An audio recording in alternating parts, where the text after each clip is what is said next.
누구나 한 번쯤은 운동하는 습관을 들이기 위해 다짐했지만 실패한 경험이 있을 것입니다. 혹시 나의 의지와 게으름을 탓하며 자책한 적은 없으신가요? 사실 우리가 새로운 습관을 형성하는 것은 생각보다 훨씬 더 어렵습니다. 연구에 따르면 습관을 형성하기 위해서는 평균적으로 66일이 필요하다고 합니다. 오늘은 운동 습관을 들이기 위해 여러 번 시도했지만 매번 실패하고 포기하는 분들에게 적합한 영상입니다. 이 영상을 끝까지 보신다면 쉽게 운동을 포기하지 않을 가능성이 매우 높아지실 겁니다. 좋은 습관을 들이는 것의 핵심은 바로 보상입니다. 습관 형성 초기에는 대뇌 피질의 전두엽이 중요한 역할을 합니다. 전두엽은 계획, 의사결정, 목표 설정, 자기 조절과 같은 의식적인 고차원적 인지 기능을 담당합니다. 새로운 행동을 할 때, 특히 익숙하지 않은 행동일 때 전두엽은 해당 행동을 계획 실행하는 데 중요한 역할을 합니다. 반복적인 행동을 통해 그 행동이 점점 익숙해지면 행동을 수행하는 데 관여하는 뇌의 영역이 대뇌 피질의 전두엽에서 기저핵으로 이동하게 됩니다. 기저핵은 행동을 습관화하고 자동화하는 데 중요한 역할을 합니다. 기저핵 내부에는 도파민 시스템이 위치해 있는데 도파민은 습관 형성에서 중요한 역할을 합니다. 도파민은 보상과 동기부여를 담당하는 신경 전달 물질로 특정 행동을 통해 보상을 받을 때 분비됩니다. 반복적인 행동을 통해 보상을 받게 되면 도파민 시스템이 활성화되어 그 행동을 반복하고자 하는 강한 충동을 느끼게 되고 뇌는 해당 행동을 자동화하여 습관으로 자리 잡게 만듭니다. 이러한 원리가 좋은 습관이든 나쁜 습관이든 습관이라는 것이 형성되는 과학적 원리입니다. 이 도파민 시스템의 예로 도박이 있습니다. 처음에는 소액으로 도박을 하며 작은 보상을 얻습니다. 작은 보상은 더 큰 보상을 기대하게 하고 조금 더 큰 금액으로 도박을 하게 됩니다.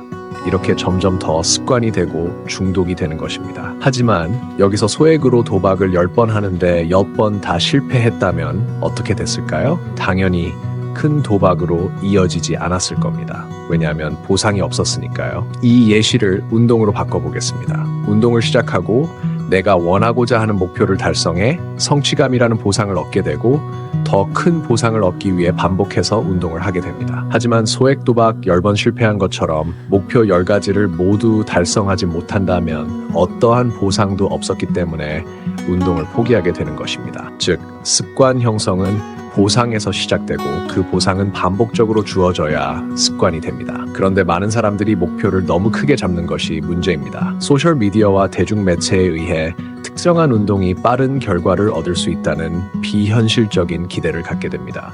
그로 인해 신체 변화에 대한 현실적인 감각이 없어지고 목표는 장기 목표에서 단기 목표로 바뀌게 되며 건강하게 살을 빼는 것이 아닌 빨리 살을 빼려고 하게 됩니다.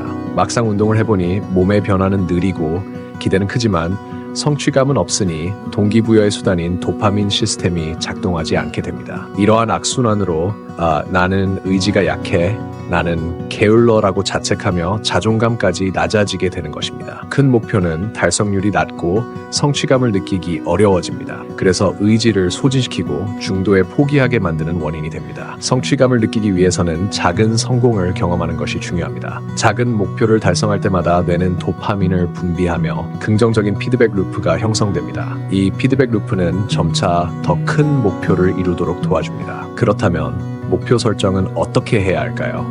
목표 설정을 위한 획기적인 방법 4가지를 알려드리겠습니다. 첫째, 최종 목표는 크게, 기간을 매우 길게 설정하고 최대한 세분화해서 작은 목표를 만듭니다. 최종 목적지를 알고 가는 것과 매번 목적지를 정해서 가는 것은 큰 차이가 있습니다. 예를 들어 살을 15kg 감량해야겠다라는 목표보다 5년 안에 살을 15kg 감량하겠다, 1년에 3kg씩 빼고 한 달에 250g씩 지방을 제거해야겠다처럼 기간과 수치를 정확하게 세분화하여 작은 목표를 만들어내야 합니다. 둘째, 그 목표는 현실적이며 실행 가능성이 매우 높아야 합니다.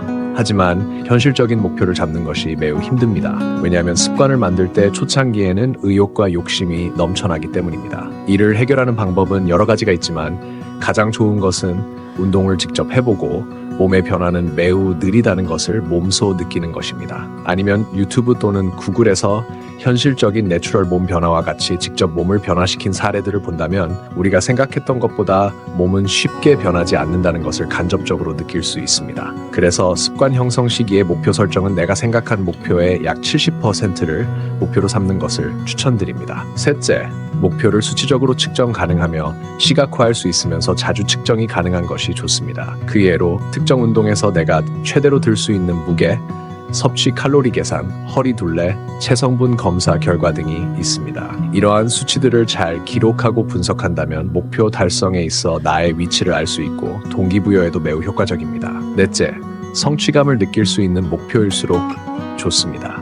매일 저녁 먹고 10분 걷기를 성공한 것보다 스쿼트 중량을 10kg 증가시킨 것이 더 큰 성취감을 줄 것입니다. 이처럼 내가 정말 원하고 이루고 싶어 하며 도전적인 목표일수록 성취감은 더욱 큽니다. 자신이 이루고자 하는 목표를 도전적으로 설정하는 것을 추천드립니다. 이렇게 4가지 목표 설정 방법을 적용한 운동 목표 계획서 예시를 보여드리겠습니다. 저의 최종 목표는 10년 안에 근육량을 8kg 증가시키는 것입니다.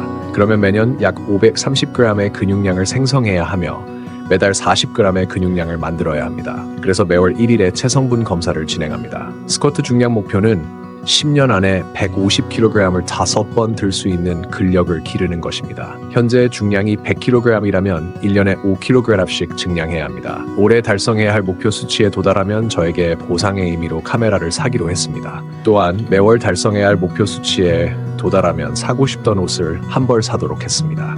이처럼 시각적으로 확인할 수 있고 현실적으로 달성 가능한 큰 목표를 나누어 작은 목표들을 설정하고 목표를 달성했을 때 보상을 추가하는 등 성취감을 얻을 수 있는 방법을 찾아보세요. 이 영상을 끝까지 보신 여러분들은 이미 목표에 한 단계 더 가까워졌습니다. 시청해주셔서 감사합니다.